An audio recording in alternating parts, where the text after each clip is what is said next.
This is a Soundcraft SI Performer, which is the first console to integrate audio and lighting control.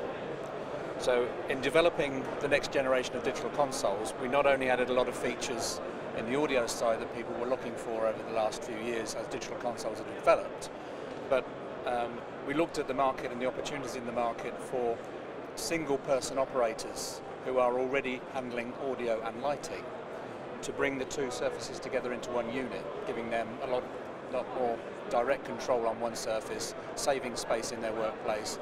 In a small theatre, that might even save them a seat. So what we've done on the console is, as well as adding in fully four-band parametric EQ, 80 inputs to mix in a very, very small footprint, and other functions like VCA groups, which haven't been available on this level of console before, we've added some alternative fader layers, which allow us to set up 4 different snapshots of lighting control. These are the DMX control faders, giving 0 to 100% scale on any of the channels that are addressed by the DMX port. It doesn't matter what the DMX function is, it knows what it's doing. We just send the fader commands to it. On these particular ones, we've got 2 RGB LED cans, and we can adjust the different color intensities, and we have an overall master then that we can use to raise the level of the intensity of the whole setting. If we go to the top layer now, we can adjust what faders are on any layer. We can have inputs, outputs, any combination of whichever channels, and we can have the DMX masters up there. So we can, from one layer, have control over a couple of channels on stage, a couple of speaker feeds, and lighting. So an operator can get to the most important parts of his job all at the same time without having to go to different surfaces. And so by doing that, we can then also integrate those settings into snapshots, which allows us to synchronize the recall of cues using audio and lighting parameters. So everything's in sync from one simple recall. And that can also be triggered from a MIDI input. So we can integrate show automation along with the audio and the lighting commands from that. And we see this as a great benefit, as I say, for the single operator event, small theatres, corporate events, small clubs, schools, colleges, anywhere where one person has got to handle more than just the audio or more than just the lighting. It brings it all together into one very, very easy to use package. Did I miss anything? I don't think so. I mean, it's got all the built-in processing of lexicon. And yeah. When you store a snapshot, is that actually holding the lighting DMX settings and the audio settings, yes, all in the same memory? You can isolate various functions from the snapshots anyway, so you don't have to have everything that's preset coming back. So you can say, in this snapshot I don't want that, or in this snapshot I only want that. So you can edit those and bring in parts as and when you want them.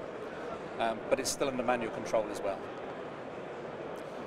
What sort of feedback do you get to know where you are in a snapshot in terms of visual reference?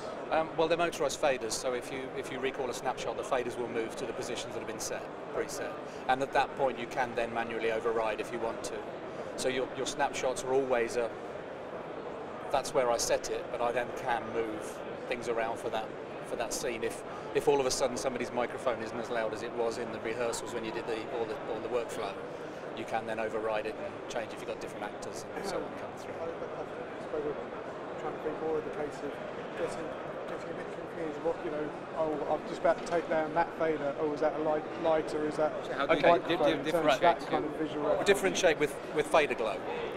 Fader glow is something that we developed 5 or 6 years ago for the VI series console. It's a patented technology, and the colour of the fader shows you the mode that the fader is in.